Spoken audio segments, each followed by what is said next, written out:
Welcome back, everybody, to another episode of the Rupp Report. I'm your host, Tyler Russell, joined by co-host Israel Schill. Bit of a different setup for this episode. I'm at a wedding in Miami. You got to do what you got to do. I do what you got to do. Last time we talked to you guys, we said next time we talk to you, we will either be recapping a good Kentucky win over a rival Louisville, or we will be talking negatively about what went wrong to Louisville. After that game, we will be going over what went wrong. Kentucky fell to number 12 Louisville in Louisville 96 to 88. Israel, it wasn't terrible. Very weird game, but what were Yeah, your thoughts on it? it really was a weird game because it's so weird when you're in a rivalry game and these teams are very closely matched up. And I think that there were definitely positions where they didn't match up well, but I feel like they matched up decently against Louisville. And so when you go in a rivalry against a team where it's like you have a good chance of coming out with a win, and then you start the way that Kentucky started, it's kind of hard to pull yourself back out of that. You know what I mean? So I feel Yeah. like they had what it took. And, once you get down by 12 in a rivalry game, it's really hard to try and make a swing after that, especially late in the second half. Yeah, I think Louisville's lead, if I'm not mistaken, got up to 20 at one point. Yeah, I mean, Um, that's crazy. that's really, I mean, and credit to Kentucky, not credit that they got themselves in that hole, but credit because they were in the game. They started to Yeah. work their way back. But right, like kind of like you said, right off the gate, dude, it was 27 points combined from both teams within the first 5 minutes. Yeah. And at halftime, it was 53 to 46 Louisville, which is what is that, 99 points in Yeah. the first half. I mean, it's like So a it no was, defense. yeah, no defense. Kentucky shot 47.1% from the field, 35.3% from deep. And they shot better than Louisville, but Louisville actually got more of their stuff at the free throw line. So Yeah, I was gonna bring up the shooting because it finally felt like they were clicking with getting shots up because the first few games it was hard. They were shooting all right, but nothing to be like, oh man, this team's gonna be great this year. So it felt like the shooting was a lot better in that matchup, which I think was good. Somebody who contributed that a little bit, Cam Williams. We yeah. finally saw him start to break out of his shell a little bit in that Yeah. Louisville game. That putback dunk was nice. Hitting that three, I believe he hit a three when it Yeah. counted, when it mattered pretty well. So I Mhm. do think that that flash of greatness from him will mean so much if he continues to evolve as the season happens. Yeah, no, I think he looked really solid. And I know a lot of stuff, a lot of people online were saying, like, how do you not play Cam Williams? But it's like, I saw that a few times. I'm like, well, you look at the first two games, Yeah, he did not play well. I no, don't think he made a three. He was playing honestly not good at all. So no, how would you assume that he's going to just pick it up and have the game that he did in the rivalry game at Louisville, exactly. rocking sold out crowd with Donovan Mitchell courtside? Like, how do you expect that to be his good game and not the two home games that they had? So that was kind of a tough adjustment there for Pope. But a lot of people have been saying it, like, and I think we did see it a lot this game. Being deep is a good thing, but it could also Yeah, be a problem if you don't use it totally, the right way. totally. And I think that some of the lineups were off, in my opinion. Hmm. Um, but like honestly, like from a leadership standpoint too, we'll move to Ortega. His body language, man, there were a few times when, he kind of just threw his hands up and, Yeah. was kind of getting pissed off with the way that the game was going. But it's like you're the senior, dude. This is your team. You cannot be like that. No. And he had 12 points, 5 rebounds, 2 assists, which is a decent performance, but that's not an Ortega away performance. No, definitely not. And the numbers sound good when you look at just the outcome, but when you look at how he got there on 4 for 13 and 1 for 6 from three, it Yep. you know, it kind of adds to that a lot. And I agree, like his body language that he carried throughout the game wasn't like all right, guys, let's get back into it. We're good, we're good. It was more like, oh, this sucks. There's nothing I can do. You know what I mean? We're gonna lose. Yeah. And it's like from a guy who 3 days ago was saying, oh, I'm just ready for him. I'm just ready to play him. You know what I mean? This is a great matchup for us. We love a rivalry, whatever, whatever. And to see him not really back up that talk was a little bit not concerning, but just a little bit honestly disappointing to see like this guy who's supposed to be top of the line, SEC preseason player of the year, a guy who needs to be putting out for his team when crunch time, when does that. it's hard for you to look at him and be like, oh man, this is such a good player. But obviously, saying that he's going to be all right, he's going to come back from that. It's Yeah. not the end of the world. He had a bad game in a Yep. really brutal environment, a really brutal rivalry game. I will say what Pope said, that he doesn't want to get into it yet about what Louisville fans were saying Yeah. to him and the team, and I'm sure it was horrible. I'm sure that they were not being good to them, but it's a rivalry matchup. You kind of have to be expecting the fans, and regardless of whether they're students or grown adults, you kind of have to be expecting these people to really try to throw you off your game. So I don't know if that's what it was that got into their heads a little bit, but it didn't feel like they got out there and looked like the Kentucky that they were talking about being all week. Yeah. No, it was definitely, I saw that quote and I was just like, what does that even mean? No, Like exactly. It was you so could take, vague. It was like, yeah. what?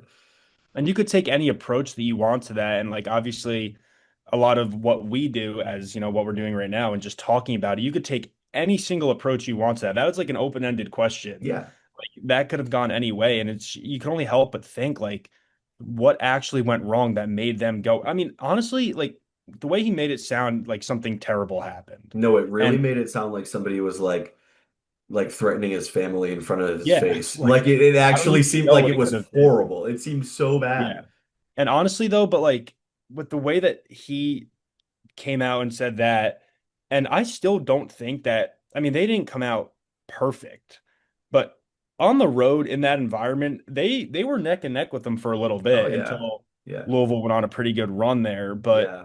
I mean, I just don't know what that could have been. But like you said, regardless, dude, it's a rivalry game. You're, in-state rivalry, not just a rivalry, it's Kentucky Louisville. It's not Yeah. like it's, I don't know, like a random rivalry No, like totally. This is Red Sox UNLV. Yankees. This is Barca Madrid. You know what I mean? Like Yeah. this is like It's not top like of the line rivalry. UNLV versus whoever their rival is. Exactly. It's not It's like you're like gonna have this half is the people there. serious. You know what I mean? Um, Yeah, and Louisville sold that game out. It was their first sellout since 2017, which was Rick Pitino's last home game as a yeah. coach there. Yeah. That was Part the of that last time they crowd. sold out. Yeah, part of that crowd, Donovan Mitchell, who Mm-hmm. was sitting courtside for that one. Yep. You saw him talking to Mikael Brown Jr. a little bit after the game, giving him some advice, but obviously he didn't really need much I was advice. just He gonna had a say, dude, he he had a did. heck of a game out there. I mean, putting up Yeah. dang near 30 as a Yep. freshman.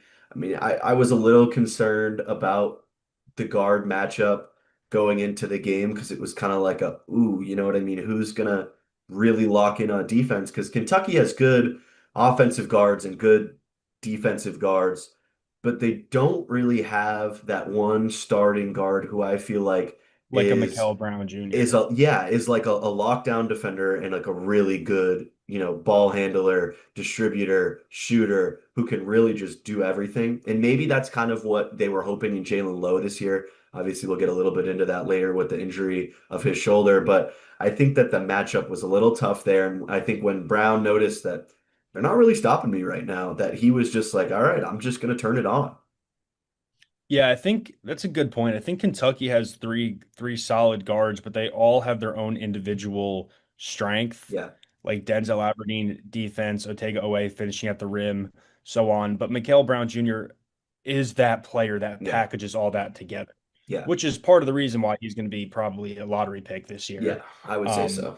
he he played unbelievable, and it just seemed every shot that went in, it was like, oh, you look over, like, oh, that's Mikael Brown Jr., that's Mikael Hmm. Brown, like stuff like that. So I don't know. It was not terrible, like we were saying, but it definitely could have been a lot better. Defensively, they could have cleaned it up. And Ortega had 5 turnovers. We already talked about that, but that's just, a note that we Yeah. have in here. So continuing on guards, though, bad news again per Jack Pilgrim of Kentucky Sports Radio. Jaland Lowe re-injured his shoulder in practice yesterday. I think it was yesterday, right? Yeah, it was yesterday. Or Yeah. the day before. Boxing out Mo Diabate. Thankfully, Denzel Aberdeen put up 26 against Louisville. He's Yeah. still balling, but we need Jaland Lowe in there. No, we definitely need Jaland Lowe in there. And it's because like they brought him in for a specific role and they're missing that role right now. And Yeah. even when he was out there at like 90%, and it felt like he was starting to build up, his get his legs back under him. getting injured like that in practice is like it actually gives me PTSD to Lamont Butler so bad because it's Yeah. like if he's gonna keep re-injuring his shoulder all year and we're gonna be missing him for I don't know 10 total games throughout the season, that stinks, man. Like that's a guy who they brought in to heavily rely on. So if you're gonna Yeah. have to play him on restricted minutes when he does come back, or you're not gonna have him for a bunch of games, you might as well like start working some other guys in the lineup, a little bit harder because they're not going to be able to rely on him that much. Yeah. And a lot of people have been saying that, you can't Kentucky built or Mark Pope built the roster with, a lot of depth, but there really isn't someone like Jaland Lowe. No. And like someone said, you need to get two solid point guards, two Jaland Lowe caliber point guards. And they didn't. Yeah. I mean, Denzel Aberdeen is Denzel Aberdeen, and he's going to be able to do his thing defensively, still, put up a good amount of points, make shots. But Jaland Lowe, man, he's just the Yeah. commander of the offense. He is quick. He shoots it, he dishes it out, and his impact was felt in the Louisville game. He missed a few down the stretch that if they went in, we'd be obviously be having a different conversation right Yeah. now. Yeah. But Jalen Lowe is going to be a really, really, big miss for this team. And you can't like as a Kentucky, I'm not a Kentucky fan, but I follow them. I go to school here, and you could just tell that like this is starting to become a reoccurring thing Yeah. to the point where it's like, well, just based off the past few years, Mark Pope should get more guys going forward, more, caliber guys in each position, not just the depth, like a guy that can come off the bench for Jaland Lowe, but someone that you could expect to play for Jaland Lowe or that point guard when they're actually, injured, because this seems to be a recurring thing. Yeah, definitely. And I think it's going to be really tough for them all year to try and find somebody who's going to be able to match his production. And maybe not his production isn't the best word, but like his play style and like the way that he runs the offense. Like it's very unique. He's a very unique player. And, they brought him on to be that commander. And now that you have to rely on somebody else who, Denzel Aberdeen is a great guy to rely on to be, an offensive commander, but at the end of the day, his role was to be off the bench. His role Yeah. wasn't to come in and be a starter. So now you're asking more of these other guys who I'm sure it's not anything too bad for them. You know what I mean? I'm sure they're able to handle this weight, but you're asking more of everybody else when that happens to Jaland Lowe. So now you need, Colin to step up a little bit. You're going to need Trent to get out back out there when he's feeling better and get some more minutes because everyone's going to start sliding around a lot, I think, in that 1, 2, 3 spot as we move in deeper into the season. Yeah, it definitely takes a turn on, how he built his roster. Like you get these guys and you put them in these places such as Denzel Aberdeen coming off the bench, and then he slides to that starting role, then who slides into his role. And it kind Yeah. of just, injuries are a terrible thing in sports. It's the one, in my opinion, the worst part about Oh sports, yeah. obviously. But that can make or break a team season. For example, if someone's star player got hurt in like the Final Four we saw with Halliburton in Game 7. The Pacers could have won the NBA Finals. I don't think they Oh were yeah. gonna, but No. an injury could, change the trajectory of a season. But I will say a positive is it's early, which is bad that he's already hurt, Hmm. but it's early to the point where they don't have to, scavenge around to try and Yeah. figure something to get it to work, to get it. Like they got a lot of time to figure it out. Yeah, totally. It's not like it's, 2 weeks before March Madness, Jalen Lowe is out for the rest of the year. They need to find a point guard stat who's going to be able to fill in for the tournament. They got so much time and like a few more useless non-conference games to like figure it out. You know Yeah. what I mean? They have like some time to be like, all right, we need to echo this production back on the floor. So I think they're gonna be okay. This is another like panic button situation where we were like maybe thinking about it during Close. Georgetown, and it's like Yeah. a little bit more now. And there are plenty of Kentucky fans slamming that thing after the Louisville loss because Oh, obviously, dude, go on Twitter. oh The yeah, panic button. Twitter is the panic button right totally. now. And it's like when Louisville, they were horrible. Like they were so bad the last 2 years, 3 years that like Yeah. it's hard to look at it and be like, oh man, like it's okay. It's just Louisville's a good team. They were 12. They're different than they were usually. But it's like, dude, they were like 2-30 like 2 years ago, like the worst team in Yeah. D1. So they couldn't even Yeah. sell out basketball games. So now it's like Oh man, so it definitely sucks from a fan perspective, but again, I'm no diehard Kentucky fan. I'm a little bit more realistic than them, I think. You know what I mean? It's gonna be Mm, okay. Like it's gonna be yeah. okay. It is game three. You know what I mean? Like there's so much time left, time to figure things out. I worry less about the loss and more about the injury to Jalen. You know what I mean? Like there are things that you can worry more and less about, and that's definitely one of them. Yeah, and I think honestly, like if that game was played in Rupp Arena, I think, Kentucky probably would have won that. Yeah, I think so And too. I don't think they would have got down by actually, 20. You know what I mean? If yeah, that no, game's that at wouldn't have Rupp. happened. And you could just look at like the scheduling being like, if you're overreacting an easy way, like here's a tip for everyone. If you're overreacting, such as Kentucky losing to Louisville in Louisville, in your mind, just say what I just said. If that game was at Rupp, Kentucky probably would have Yeah. won. So Yeah. it came down to a scheduling thing that ultimately, like, don't get me wrong. I will come on here and I will say I do personally think, even on the Kentucky podcast, the Rupp Report, I do think that Louisville could make the Final Four. And I Mhm. honestly would not be shocked if they made it there. Take away their past, take away their tournament resume, like within the past couple of years. But I really think that if they played the way that they did the other night, which obviously they're not going to every Yeah, night, of there's course, of good nights course. and bad nights. But if they consistently play somewhere near that, I think that they are one of the most dominant teams in the country. And the fact that Kentucky was able to hang around with them shows a lot. Yeah, I agree. And I want to thank you so much for making this point because I made this point 2 days ago in class and I got chewed out. I was like, Louisville, like they could finish the season top five in the country. Like they could be a really good team if they keep playing like they did because that was great ball that Yeah, they you're played not gonna be against. able to say that on UK's campus, and people No, think, "Oh man. yeah, yeah, I And agree." oh boy, I got cooked. And they were like, oh, what do you mean, Louisville tough up? Whatever, dude. I also predicted that we were going to beat Louisville, and everyone told me we were wrong. Or, sorry, I predicted we were going to lose to Louisville, and everybody told me I was wrong. So people say whatever they want, you know what I mean? But I really do feel like if Louisville can do that, not every game, but for 75% of their games. Yeah. And if they do it when it matters, yeah, that's a Final Four team. I mean, they looked good. And when you got dudes, I don't remember that guy. I believe he was the Egyptian guy who came out of no, bro. I didn't know who that was. Khalifa? I didn't know who that was. Call me not, I'm a not a ball knower, I guess. He come out there and he was, dude, commanding that floor. He looked like Jokic, bro. He was dishing it Yeah. around, you know what I mean? You're Like talking he, about headband, oh taller yeah, guy. yeah, yeah, I think yeah. yeah, Ali Khalifa. Yeah, Yeah, like I mean, they got guys who people don't know about who can make some damage. yeah. Fun fact: he played for Pope at BYU, Really? I didn't know that. and yeah, and then Pope came to Kentucky. There was like some speculation if he was going to come here or not. He was like, no, and then I actually ended up going to Louisville. But That's interesting. there's that. But no, they are so deep, and they have the guards for it. And I don't want to see it because we go to UK.